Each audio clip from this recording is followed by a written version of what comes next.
vétérinaire en périnatalité et petite enfance, consultante en lactation certifiée IBCLC. Et aujourd'hui, je vous présente comment entretenir votre DAL, donc votre dispositif d'aide à l'allaitement, qui vous a probablement été recommandé par une professionnelle en allaitement. Alors, pour ce faire, on va avoir besoin évidemment de notre DAL qui va être souillé, donc qui va être sale de lait. On va avoir besoin d'une seringue de 10 ml ou plus avec un embout comme ça qu'on peut visser au bout. On va avoir besoin d'eau chaude savonneuse, donc littéralement du savon à vaisselle. Donc ici, on va utiliser de l'eau chaude, du robinet, comme on utiliserait normalement pour faire notre vaisselle. Et on va avoir besoin ensuite d'eau propre. Alors, je me rapproche pour bien vous montrer. Mon DAL possède une extrémité avec les petits trous qui vont dans la bouche du bébé et l'autre extrémité qui se trouve à être dans le lait. Je vais donc m'assurer de bien nettoyer cette extrémité-là en la plongeant dans l'eau chaude.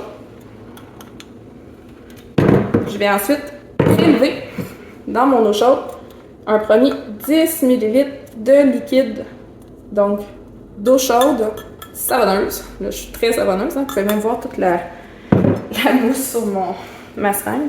Donc voilà. Je vais venir visser ma seringue au bout, comme ceci.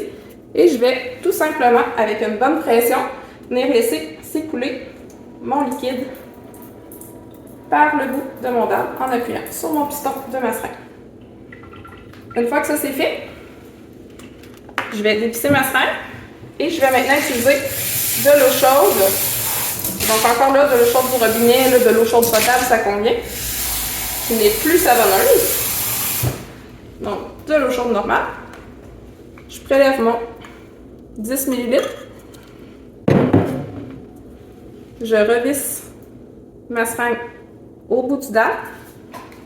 Et même principe que tout à l'heure, je vais venir éjecter l'eau, cette fois-ci l'eau chaude claire, dans mon tube. Dernière étape, je vais prélever de l'air dans ma seringue, que je vais venir brancher au bout encore une fois. Et je vais venir éjecter de l'air pour bien nettoyer mon DAL. Je peux répéter l'expérience plus qu'une fois au niveau de l'air si jamais je veux m'assurer qu'il n'y a pas de moisissure qui va se former à l'intérieur du DAL, que l'eau est toute éjectée. Donc moi j'aime bien le faire 3 fois. Après 3 fois, il ne reste plus rien. Une fois que tout ça c'est terminé, je vais dévisser mon DAL et je vais le laisser reposer à l'air libre sur un linge propre. Je pourrais le recouvrir d'un linge, mais je ne voudrais pas le mettre dans un contenant hermétique puis qu'il y ait de l'humidité qui se forme. Pour ce qui est de ma seringue, je vais tout simplement la désembouter et elle aussi la laisser sécher à l'air libre. Et voilà, pas plus compliqué que ça. Bonne poursuite de votre allaitement avec l'aide du DAL.